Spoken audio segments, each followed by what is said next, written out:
And all right, everybody, welcome back to another episode of The State of Wayne. We've got our guest in the house. He's one of my favorite people I've met in my time doing comedy here in Denver, Colorado. His name is Johnny Beeks. Johnny Beeks, welcome to The State of Wayne. How's it going, brother? I'm going fine, yo. We just came back from smoking parliaments, so it is not COVID. allegedly, we don't know.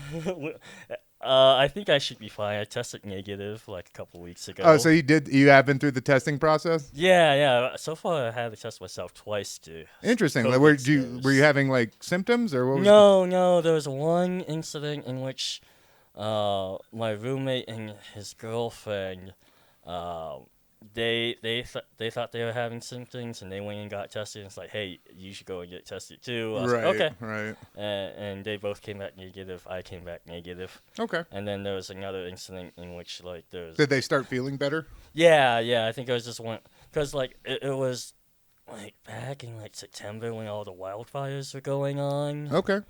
And so smoke inhalation, maybe. Even I was just like, oh, is it wildfire illness or is it COVID?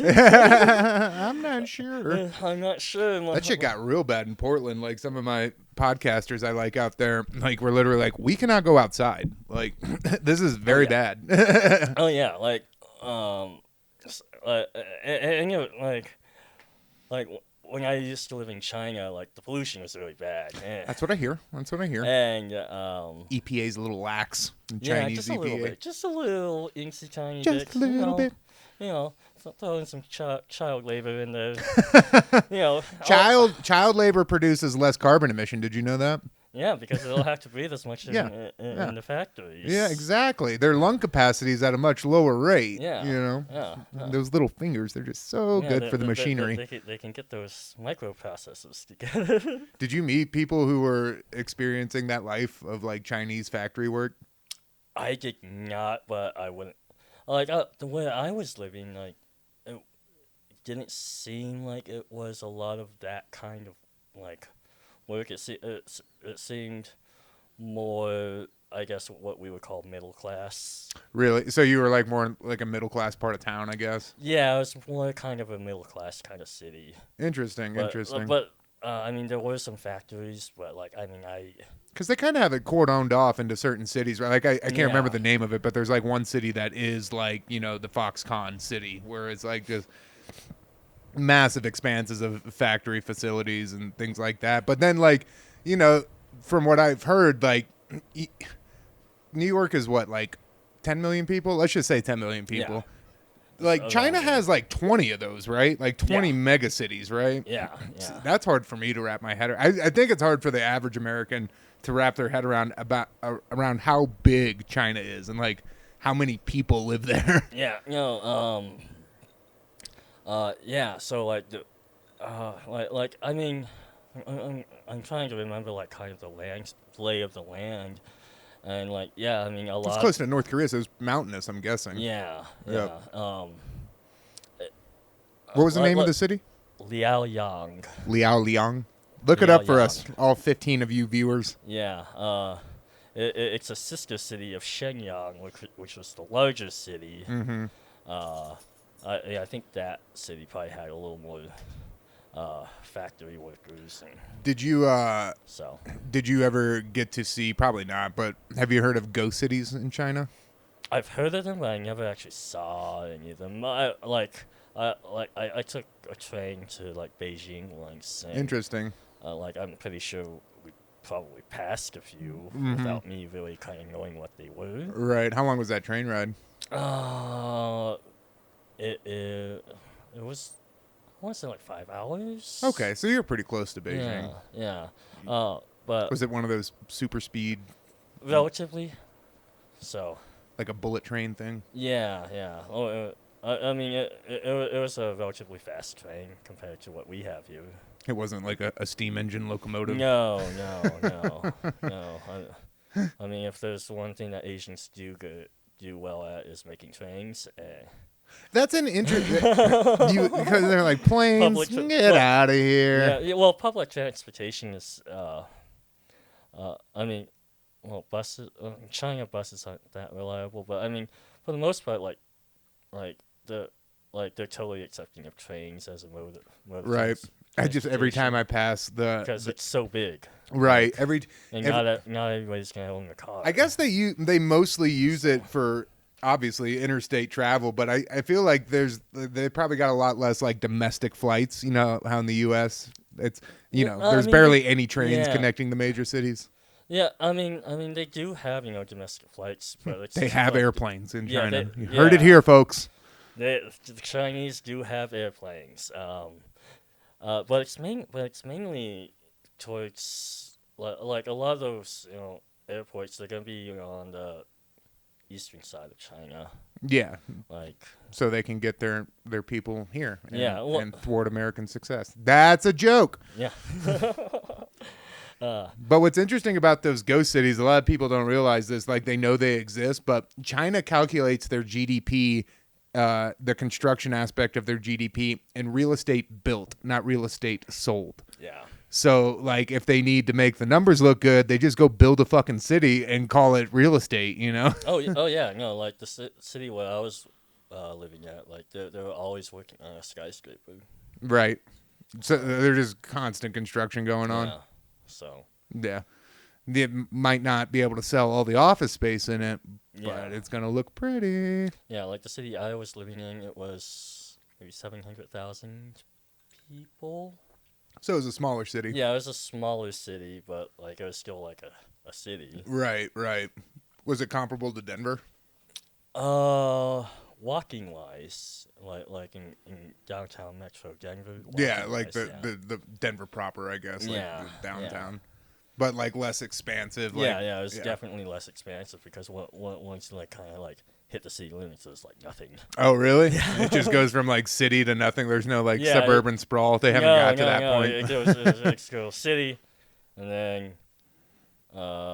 like farms and shit. That's why they'll start building suburbs in China when black people start moving there. That's my assessment. That's what they did in this country. This is why people think you're racist. It's an economic observation, Johnny. It's there go. Oh no. Just like the white people did in this country in the 1940s. They're like, you stay in those cities. We're gonna move out to the suburbs where it's nice. Well. The thing in China, it's the darker Chinese people that they'll be trying to move away from. But the thing is the darker Chinese people, they all live in like the farmland because there's still, and it's the same. And it's the same throughout a lot of Asia, is like. Oh, the darker you are. It's like here's a dirty little secret. It's like that throughout the world. Yeah. Go to Mexico City. You're not going to find any brown people in government or in high-level positions. And I don't understand it. It's a phenomenon around the world, too. Like, Jamaica has a big problem with skin bleaching products, Yeah. I don't understand it. But, I mean, China really does have a bit of a racism problem. Oh yeah. Oh, yeah. Just a touch. Just a touch. Can't be definitely. racist if you're pointing out racism. Like, it is simply not enough to be anti-Chinese, or it's not simply enough to recognize Chinese racism. You must actively be anti-Chinese racism. Yeah. That was a quote back. That's from White Fragility. Thank you. Did you ever hear that book? No. You haven't heard what? You're a Denver comic and you haven't heard of White Fragility? God, those people aren't doing their jobs. Yeah. White for it's a fucking grift book. It's these people that do diversity training for mega corporations, and they charge like $20,000 to do like a 1 week seminar. Well, they'll bring in the white people and be like, "Here's why you're racist." I gotta get into that. Like, yeah, I feel like it's a like, good secondary career for a comedy guy. Like, I'm adopted, and I was adopted like when I was a little tyke. And I was Tyke. We're gonna tyke. Tyke. T-Y-K-E. Euphemism for child. Yeah. And so I was brought up within white society. So I guess you could call me a Twinkie. I call you a daywalker. You can do both. Like you can be like, yeah. No, I'm Filipino as shit and fucking oppressed, but Yeah. my family's going on vacation to Cabo in 2 weeks, They so did there's go- that. Yeah, we did do a Cabo trip. Cabo San Lucas. Yeah. Your parents are white as shit, I'm assuming. Oh yeah. Very, yeah, very we- white, like standard, fucking Yeah. suburban white people. Yeah. And so, and I got beat up once in kindergarten because some kids thought I was Chinese. and Not gonna lie, the thought crossed my mind when Yeah. I first met you. No, yeah. He thought you were Chinese. You were the only little Filipino kid in a fucking well property tax funded school. That school it was middle class. Yeah. Okay. Yeah. That was that school, or I guess elementary school, was middle class. But like that was like my first time experiencing what like racism was. And like because those kids didn't know it wasn't a communist thing; it was a Chinese thing. Yeah. And for me, it was more like, oh, like up until that point, I didn't understand race until then because like Really? I thought my parents were my parents and Oh, so there's like a clear before and after. It's like, oh, there's something different here. Were you aware that you were adopted at that point? Well, like I knew I was adopted, but like I never saw that as like as some kind of separation, as like a non-normal. Or as like I need to start identifying myself. How did they explain that to you? Because if you knew you were adopted in kindergarten, I'm just like, what was their approach to explain? Like, I would imagine they would be like, now look, you're our child. There's nothing different. We love you. That's everything's normal. But when like you have like totally different set of parents somewhere out in the world, right? But they couldn't have you, so we brought you into our lives. Okay, so like they did it good. Yeah. I'm assuming like yeah. Interesting. Have you ever thought about maybe tracking down the old parents or? No, not really. Like, that'd be hard. I'm assuming. Well, like the thing is like as I got older, like, and I could actually read kind of thing. Like my parents would give me like kind of like the adoption papers and like the reports from the orphanage. And okay, so you got a little bit of documentation. Yeah. So essentially, like my birth mother just like kind of just dropped me off. Okay. And all that's on the name of the birth certificate is my mother's name, my birth mother's name. There's no right. father. Well, man, I've never been, but I know a lot of people that have worked in Manila, and they say like the abject poverty is insane out there. Yeah, and like I haven't been there yet. I'd like to go. Right. I guess too. Well, if you're out there, Johnny's birth mom. Yeah. Mom, he did well. Look at him. Good call. Yeah, look at this fancy shirt I'm wearing. Yes. It comes from Crofts and Barrow. Yeah. Yeah. He owns more than one piece of North Face clothing. I don't own a piece of North Face clothing. You own one? None? None. What about Patagonia? That's a sure sign of whiteness. No. A Patagonia hoodie. REI. I'm all about REI. You are an REI. Are you a member? Are you part of their little club down there? My parents are. Oh, that's all that matters. God, somebody get this kid a North Face hoodie so we can get him into the club for cocktails. Yeah. For a Christmas present from random people, just get me like a North Face sticker to put on my Subaru Outback. Yeah. And then like you just get waved through at the gate at the gated communities. They're this guy, look at him. Yeah. Those gated communities have become a lot more receptive to Asians in the past 30 years. I do think it's hilarious though. You know, Harvard has like an Asian policy. Oh yeah. Isn't that fucking hilarious? Oh yeah. Like the thing is like, what if I try to like apply as a white person? Because like I don't have I have my white name. Johnny, I'm assuming, is the white name. Johnny Beeks or John Beeks. John Henry Beeks is my full. John Henry Beeks is a strong white name. Yeah, and my birth name is Ronnie de la Peña Elizalde. Ronnie Della Pena. Yeah. Elizalde. Elizalde. Elizalde. Elizalde. Hell is all gay? What are you saying? What are you saying? Are you insinuating that the gays go to hell? Is that? Okay. No, that's my subconscious coming out again. See, there it goes again. There it goes again. One of my best friends on this planet is a lesbian woman, and I have had multiple interactions with lesbian women, and I honestly do relate with them a lot more. I think I think they've got a lot of toxic masculinity going on, which I appreciate and enjoy. And that's fun for me. I don't know where we're going with this, but her name's Kate. Shout out Kate O'Leary. I was back in the day, like I wanted to bring her out to the comedy shows because she's all pink and purple haired and shit. Yeah. The tattoos and the whatnots. She has a what I call a Walmart couture fashion sense. Okay. Yeah, it's interesting. She's one of my favorite people. But I was like, you need to come with these comedy shows with me. So her proof. Positive her. I'm not a bad person. She'll vouch for me. And I know you people, just okay. We are in the process of showing that Wayne McCracken is in fact a very progressive person. Exactly. He just has a very fucked up mind. Yeah. I think we are. I was not a prerequisite for comedy. That's That's what I got into comedy for. I was expecting everybody in this game to be fucked up, not conformist, like they have proven themselves to be. I was like, okay. I was like, I failed at MMA. I failed at high school football. I failed at holding a job. I'm going to go into comedy where I can hang out with like-minded degenerates. And that was not the case. There was a bunch of kids without college degrees who were trying to make people think they had college degrees. Yeah. It's you know who I'm talking about. I'm going to start a podcast called Naming Names.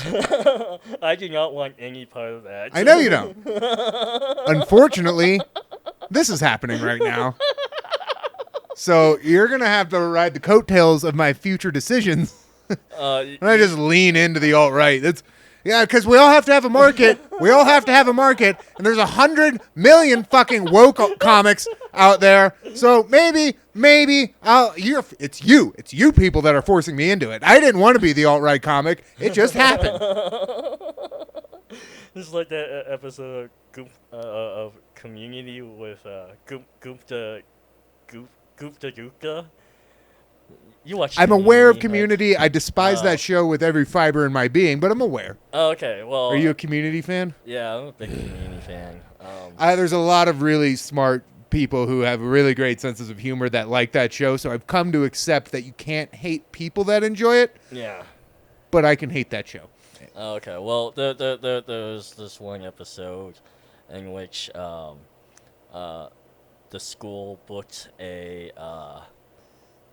comic who was like way too racist, and his name was Gupta, and Well, and the comic or the actor playing the comic was in Super Troopers. He was the Indian. I know Indian who guy. you're talking about. I can't remember his name. Can't remember his name. Responsible for one of my favorite movies. Yeah.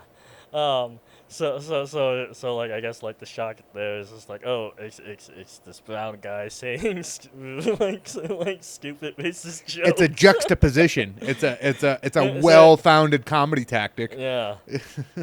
And like the whole outrage was like, oh, like if you don't cancel this show. To cancel the show, Gupta, we're gonna release the emails of everybody on campus. Because your free speech doesn't matter. Yeah. We don't like you, thus we're gonna threaten you with the idea of hurting everybody. Yeah. So I can actually relate. I feel like I might have to go check out the Gupta episode. Yeah. And I mean, you should give it. Like how far did you actually I had some friends really I haven't gotten into it. Like I can tell you about the characters, I can't tell you their names. My friends, my former roommates used to watch it a lot. Yeah. And I just did not get it. No. And I've even like put effort into getting it. Like I've watched like philosophy breakdowns on what it is and what they're trying to accomplish, and like the Abed is a great character. Yeah. Like there's things about that show I can appreciate. I don't know. I guess the I guess just the mannerisms, I guess, and like the way it's edited. There's something about it, and like it's not just that I hate. I wouldn't say that I hate Community as much as I hate Dan Harmon. Oh. I hate that guy. I think he's overrated. Hate's a strong word. I think he's creatively inept. I think he's overrated. I think he made a name for himself. People put a lot of stock into him, and like you saw it. Like Chevy Chase quit Community because of Dan Harmon. You knew that? Like they got in multiple fights. Well, I thought he quit. Well, I guess he quit because of the writing. There's a voicemail out there somewhere where Chevy Chase is like, "Fuck you, Dan." No. I thought he quit because of the writing of his character making. Probably. Who wrote the character? So, which I guess it would. Well, like we were talking. I don't know the full story. I don't know. We were talking about before the show. Like you can tell the new episodes of Rick and Morty which ones Dan Harmon wrote and which ones Justin Roiland wrote. Yeah. I would like because the ones Dan Harmon wrote are the ones that have those super long like montage scenes without any dialogue. Yeah. And then the ones Justin Roiland wrote have that. What I always thought made Rick and Morty great was that super witty dialogue, back and forth. Yeah. That's like the dialogue between Rick and Morty. That was what made that show. The animation was cool. The ideas and the setting, of course, were cool. But the dialogue, as usual, is what made that show. Yeah. I just like I would like, and I want to like Dan Harmon. I just I can't. I can't. I can't. I don't know. I think he. Have you tried watching it sober or? Sober? What's that? It's this thing where you only eat vitamins. Having a hard time describing it, aren't you, Johnny? And just vitamins. Sobriety is vitamins. Sobriety is vitamins, and having a smoothie. Yes. And with no alcohol in the smoothie. And maybe put some wheatgrass in there, and some don't ferment the vegetables. Don't ferment the vegetables. Don't ferment that wheatgrass. Have you ever had moonshine? I've had haven't. Wait, hold on, have I? You know what moonshine, like homemade liquor? Yeah. I've had like homemade liquor from like my roommate's friends. Were like, I grew up in moonshine country, Yadkin County, North Carolina. Shout out, and it's literally like ground zero for NASCAR. Like where bootleggers were souping up their vehicles so they could outrun the cops. Like NASCAR pretty much started in right around that county. Do you have a favorite driver? That look on your face. I mean, it sounds like you once followed NASCAR. It's not that I once followed NASCAR. It's that everybody in my immediate vicinity was vehemently pro NASCAR. Yeah. And so we would go to the race because going to the races is still fun. Get this. Only modern in the before times, only modern sport, you could bring your own cooler of booze into the venue. So these super speedways, you can bring your own booze cooler inside. Phenomenal. I loved it. So the races sounds like fun. It is. So we would get there, and like our favorite thing number 2, Tony Stewart, number 2. You got to bring him around the track. So like you can imagine, like he's coming. You bring it around. He's coming. And then when he passes, you go 2, Tony Stewart. And you bring them around for however many laps it takes to complete the goddamn thing. Uh-huh. But it gets to the point where it's just like noise. Like you can't tell who's what and where people are going. And it's just like a mass of cars moving around. They're going so fast and turning left so hard. I don't know who's who. Exactly. You have no idea who's in what place because it's just a jumble of cars. And then like what... They got these people in the crowd that wear fucking headphone radio sets so they can listen on the radio channel of the driver talking to the pit crew boss. Yeah, they'll sit there and they'll listen to their favorite drivers like, We got a little bit of a low left tire here.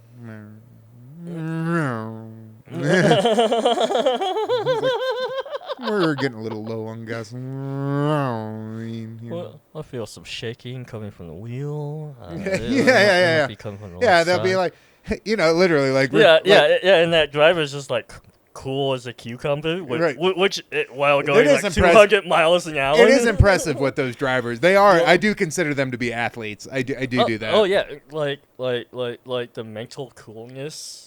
It's physically exhausting too because you got the wheel, and it's a very rudimentary steering wheel. It's not like power steering and shit, and you're constantly just like fighting, right? Fighting the vibrations of the car, and not to mention how hot that motherfucker will get inside. Oh yeah, I think it's like 100. It's like 100 degrees plus in there. Yeah, plus, it's since a lot of it's like done in the summer, right? So, like, the track itself is probably going to be like 100 degrees out there. I got a funny story about going to a NASCAR race one time. Oh, God. Shit. This is back in my back in my 20s, right? Yeah. Early 20s, and I was hanging out with Luke Shore and Zach Jones, and we were hanging out with this kid. God, I think his name was Elliot, and we get separated from him, right? Like, he gets super drunk, goes off and does his own thing. And then all right, whatever, we're go to the race. We're going to have fun, enjoy the race, yada, yada, yada. We get a phone call from a police officer. It's like, is Elliot blank, whatever, is he a friend of yours? Yeah, we've been looking for him. Did you find him? Is everything okay? Well, he shit in the bed of a family's truck.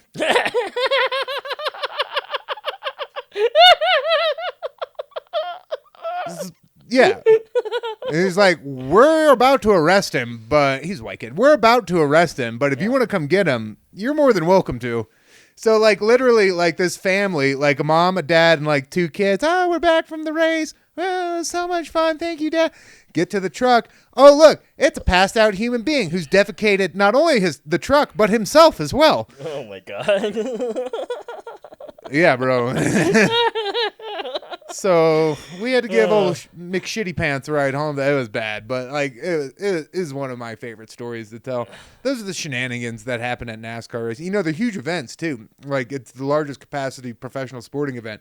Literally 250,000 people show up to these. Because think about how big the track is. Yeah, and then all the people who like bought the premium seats, which is the RV passes. Yeah. I've been to the infield too.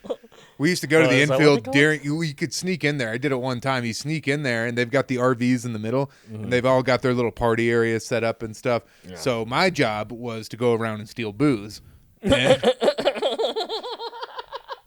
I was successful at that job. How old were you when you were doing this shit? Like 20, 21. Okay. Yeah, like one time we were at a Wake Forest football game. And me and my still to this day really good friend Michael Wooten, we hadn't gone into the game yet, but we were going around to people's tailgate, like seeing what kind of food we could. Like they were already in the game. Yeah. And we were going through. So you just like vultures. We're rummaging through their shit. Yeah, just like scavenging. Yeah, and like we found like we took like a 6-pack of nice beer out of one, but we leave a $10 bill for us. It's so we can feel better about us. But yeah, it's just like that was a fun one though. That one actually so Wake Forest versus NC State, 2 North Carolina state school football game. We're hammered at this point, walking around. It's like the beginning of the third quarter or whatever. We didn't have tickets, I think is what it was. So we were just hanging out. Like my dad had tickets, and we were just like hanging out at that tailgate, and they went in, and we went on shenanigans. Yeah. I'm sure there's just like people just like hanging out, just watching. Yeah. On well, we weren't. TV we did that for a little bit, and then we got close to the stadium, and I noticed an NC State cheerleader, the opposite team that I'm rooting for. It's the away team. Okay. NC State, and she like. Her and the mascot are there, and me and my friend are kind of bullshitting around with them, and we're convinced them to let us tail them in to sneak onto the field. Oh. So I'm on the North Carolina State side of the football field wearing Wake Forest gear. Pretty fucking hilarious. And like to the point where like I didn't even realize that we were just so excited to be where we were. We're like, we shouldn't be here. This is amazing. Yeah. And then like one of the coaches saw me and saw my shirt. Was like, what the fuck? And I was like, all right, I get it. We'll leave. So we walked around. You should have just been like, oh, the cheerleader last thing. What about to throw her off? Well, what we did is we gotta get out of here. So we walked around to the Wake Forest side of the field where we were a lot more accepted. I mean, dude, we were like, you know how they do on the side, like the coaches will like have all the players we like hanging out, like yeah, that's the right offensive maneuver. I think you're like going up and talk to the players. Good game, man. Good game. You're really gonna get them out there. Slap that ass. Yeah. Like literally, like with the team on the sideline. It was really cool. Yeah, just hang out with a bunch of. They won the game, boys. and like they won the game. Everybody's all excited, and like we followed them back into the locker room, like. Cheering with them and like listen to the post game speeches. Took a Gatorade out of the cooler. It was really one of the. And then you took a shower with them. Shh. That's the confidential part. It's too late. This is going on the internet. Going on record. That would have been super gay. Athletics isn't gay. No, but showering with a football team that you're not a member of, that is. No, that's just. Well, it depends on how bad you need a shower. I guess. Yeah. I mean, how smelly do you think you were from all the booze?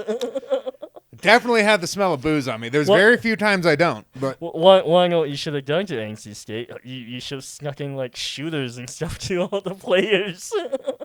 See how I don't think those people actually care about the game. I don't think that would have been a dead giveaway. Operatives from the other team. While you're wearing a Wake Forest. Yeah. Exactly. And then they would have banned your school from playing a game. because Probably.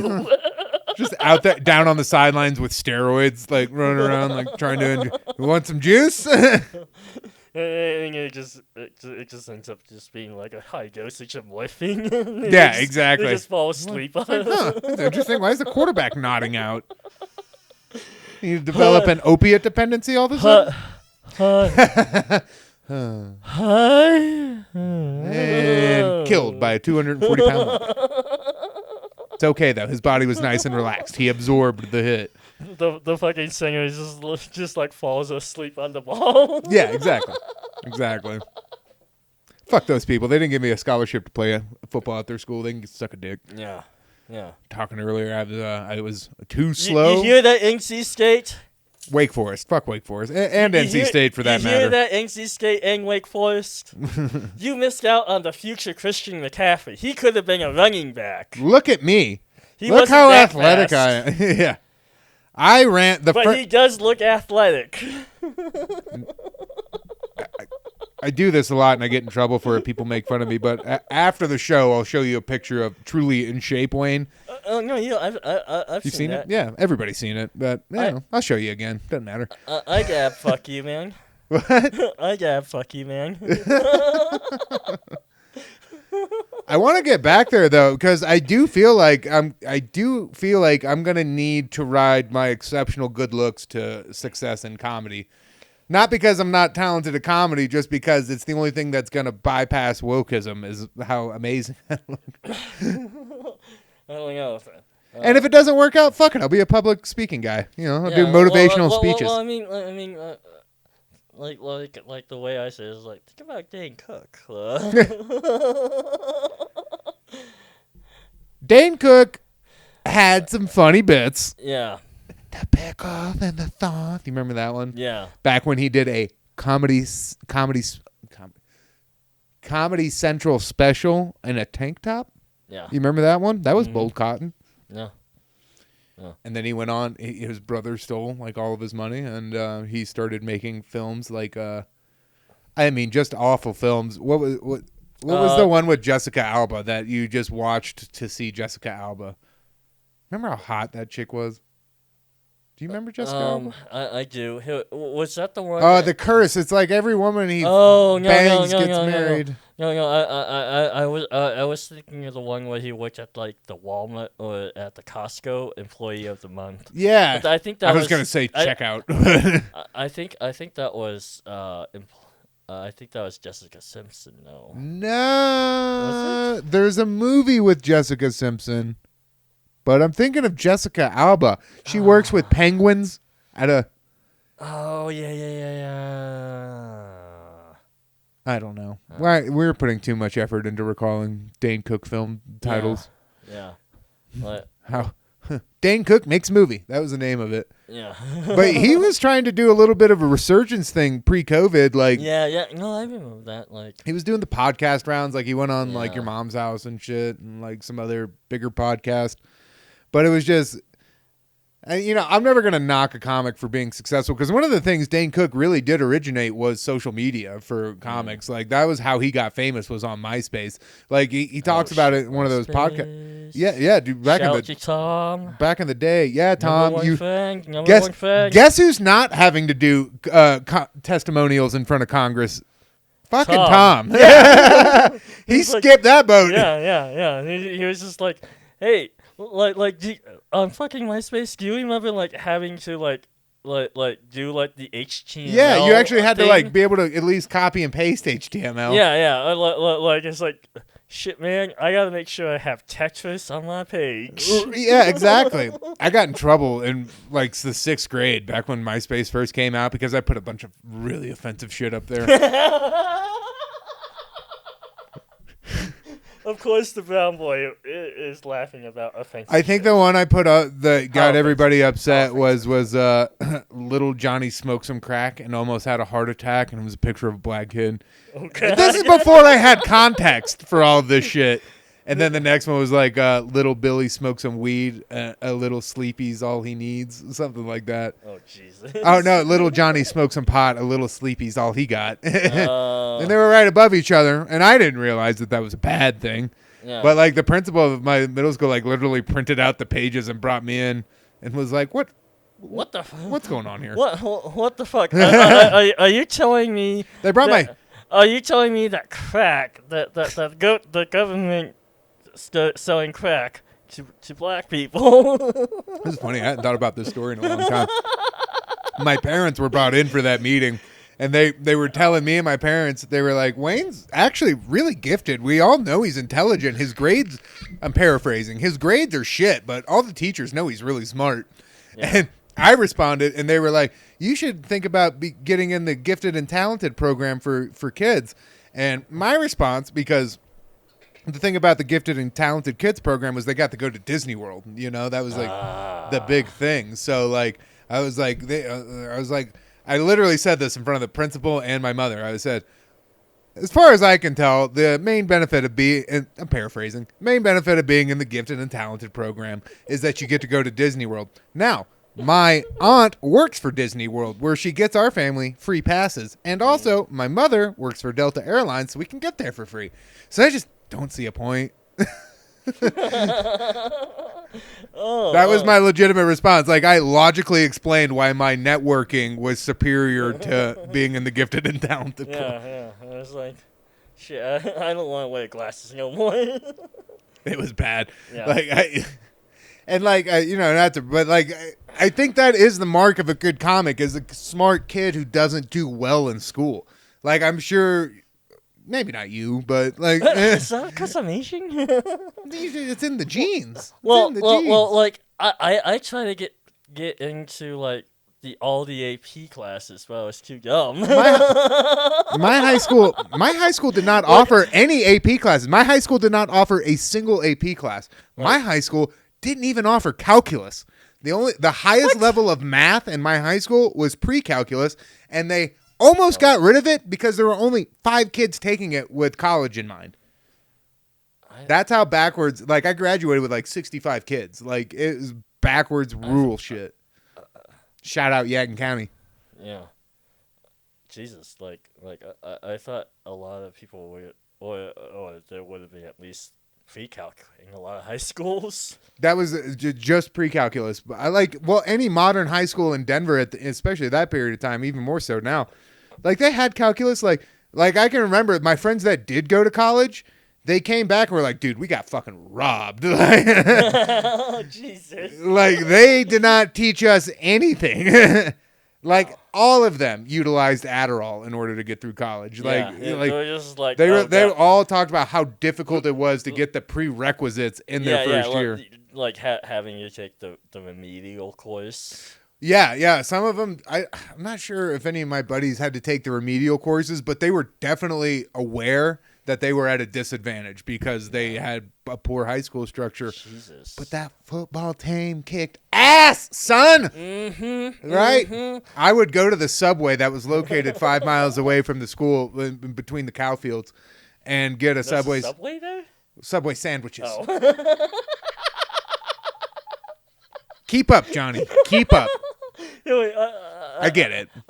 You can take the city out of the kid, but when you try to explain to him rural lifestyles. you should have just said the Dairy Queen.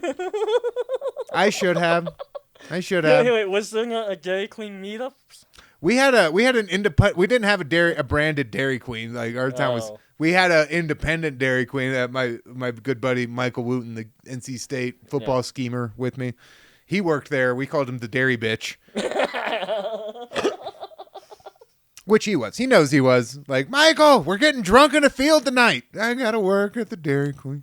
It's like, dude, hook me up with a sundae. I want some cookie dough. I want some cookie dough and some Butterfinger. They did have really good ice cream there. They really do. But like, they really do. I got like this is something I want to do. Hopefully, if I'm wealthy and successful and famous as a comic, which I will be, I want to start taking guys like you and other comics who've never experienced that hyper rural existence, like I'd be down. And just like hang out in the sticks for like a week, like vlog it, make it a content to put on YouTube. Well, have I told you I'm an Eagle Scout? You know all your knots still? You know how to tie all of them? Nope. Absolutely not. If I took you back to Cabo San Lucas and threw you on a sailboat, would you know what to do? Mostly, yeah. Scouts were big where I grew up. Scouts were very big. I didn't do it because, I didn't want to get molested. That was my main reason. You didn't want a pocket knife? Like they're disbanding the Scouts now because of like all the sexual harassment and molestation lawsuits. Are they? Yeah, like the Scout, like I'm not sure the particulars. I don't want to speak out of turn, but I know they've been going through some issues with the old molestation accusations. Damn.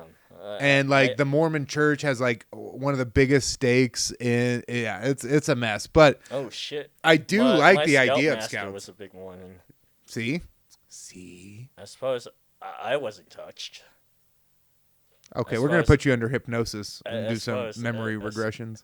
As far as I know, none of my other friends. Well, it's exceedingly rare. Like, don't get me wrong. Like, it's very rare. But the Scouts is a giant organization. So, and it's one of those organizations that's kind of, gonna attract a predator. It's like, hey, we've got this organization where we teach young boys how to tie knots and survive in the woods.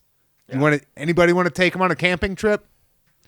You're gonna get a predator or two with that offer. But I do think that it's a missing thing from our country, and it's interesting that your parents put you through that because those basic survival skills, like to know what to do if you get lost in the woods, Well, like part of like the whole like Scout thing was like my dad was an Eagle Scout, and okay, so like my dad was like, hey, you should try this out, and there was those ups and downs with the whole process. But you went through the entire you got your Eagle Scout. Yeah, like essentially, like the kids who get Eagle Scouts, like. Don't you have to do like a 2-week camping trip or something? There's like no. Essentially, if you get your Eagle Scout, you're like in like you survived. You're in like 1-2% of kids who went through the whole program. Yeah, and but there's qualifications, right? Like you've got to earn certain merit badges. Yeah, and you gotta like take like you gotta like hold like a leadership position in the troop for like 6 months, kind of thing. Interesting. Yeah, my grandfather, until the day he died, would deliver groceries to the Scout functions and to just like do little shit for him, Like looking back on it, there was like a lot of like cool life skills. Right. Like if I drop you off in the woods, you know how to make a fire. You figure it out. You know what I'm saying? Like how to, the basic thought process behind making a fire. The basic thought process behind finding fresh food and fresh water. Like one of the modern merit badges was like finances. Really? Yeah. Like That was personal required. finance? Gee, Yeah, why the fuck don't they was do the that in public personal schools? finance merit badge. Yeah, dude, that's great. Though that's really good. And literally all it was just like, hey, examine these kind of ideas. How of, to like, make a budget. how to make a budget, how to save, like those kind of just like it was really basic. What are taxes? Yeah. and just doing like basic calculations kind of thing. You know what is a more important course of education though, and this is honest. Afro-feminist basket weaving. It's like knowing how to find fresh water. Afro-feminist basket weaving. Yeah, there is a basket weaving merit badge. Is there really? Yeah. Johnny, do you currently hold a basket weaving merit badge? No. So there was a, at least when I get it, I think there was like a 20-something merit badge minimum. Like 13 of them were required, kind of thing. Nice. So like, my whole goal was like I'm gonna get Eagle Scout. And how old were you when you got your Eagle? So you have to be over 18 or close to it, right? The cutoff date for Boy Scouts is 18. Okay, so you have to accomplish all these things before you turn 18. Mm-hmm. Interesting. And I accomplished it all like a month before my birthday. Nice. Because it is a rare thing. Like even people who like spend a lot of time in Scouts and are very active in Scouts, they still don't get their Eagle. Yeah. Interesting. Yeah. And like the thing, what my whole thing was like, I'm gonna, because my dad didn't. He got like back in his time, like he got all the required merit badges and it was still like 20 something. It was like I want to say like 25 or 28, something like that. Right. So like my whole goal was like I'm gonna get all the merit badges. It's like I'm gonna show this fucking old man exactly what he adopted. Yeah. Yeah. And I got 30 something merit badges. Nice. Just like fuck you, Dad. Well, you know what this means, Johnny. Do you know what this means? What? You're gonna have to do a show, a comedy show, in your full regalia. With all of your merit badges and the super short khaki shorts and like the little ascot or whatever ascot. What is it? Ascot? Well, you the sage with the sash. The sash, and then but there's like the ascot too, right? Oh yeah. What was an ascot? I think this would be funny. I don't understand why you don't do all of your comedy shows in the regalia.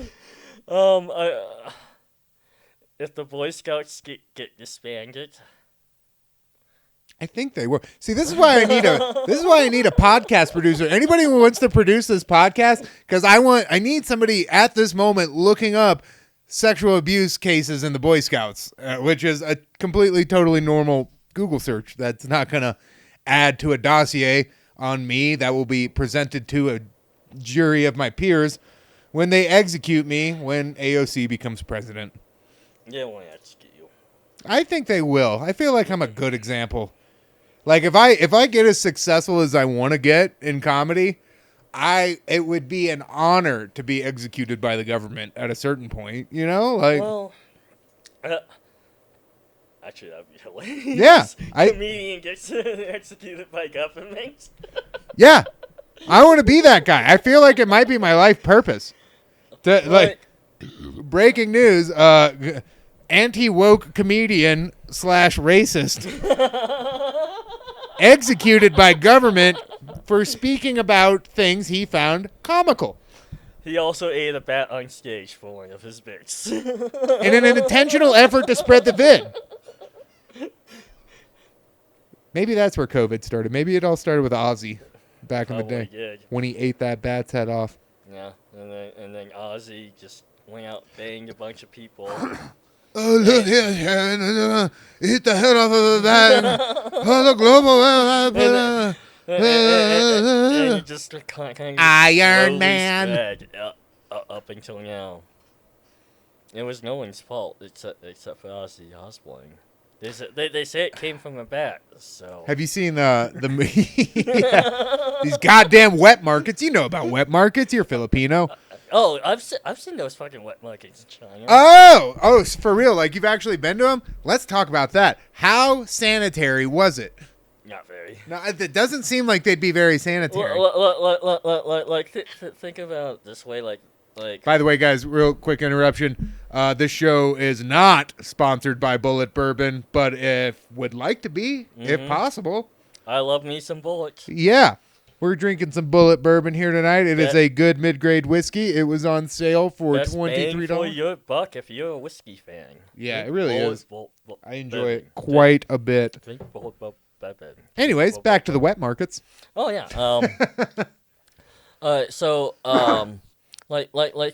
Think about like a little like alleyway, essentially. Right. Like a tight walking corridor and an urban environment.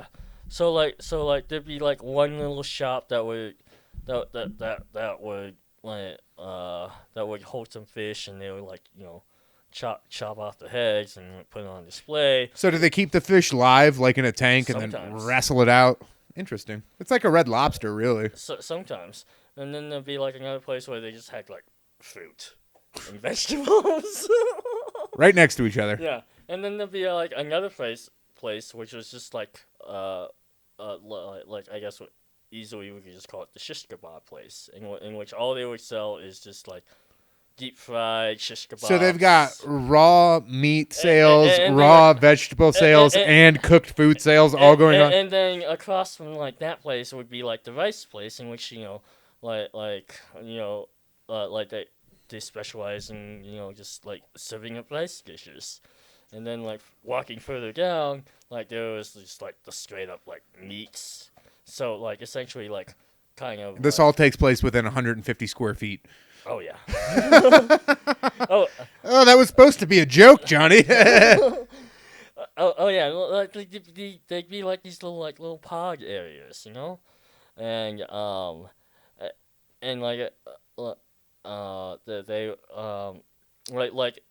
if the rice place needed some like chicken or something, they would just like go down. Good news! There's a live chicken 50 feet away from you. They would just like go down 20 feet and be like, hey, here's some money. We need some more food. We need some more chicken. And I didn't really kind of process it at the time because it was like, what? But I bet when it got mentioned earlier this year as like the source of coronavirus, which it totally is, it was not developed in a lab. This comes from the wet market. This is a pro-Biden 2020 podcast. But like when you started hearing about the wet markets, I'm sure like you were like, oh shit, is that what I saw? Yeah. Well, it wasn't until one day when I just wanted some fried chicken and rice from the rice place. Did you watch the chicken go from live to on your plate? No, but there were a bunch of just like in front of the meat shops. There were just like boxes of like chickens hanging and shit. Like what you stereotypical. They're just like boxes of chickens or goats or pigs, and it was in the middle of summer. And it was wet on the ground, and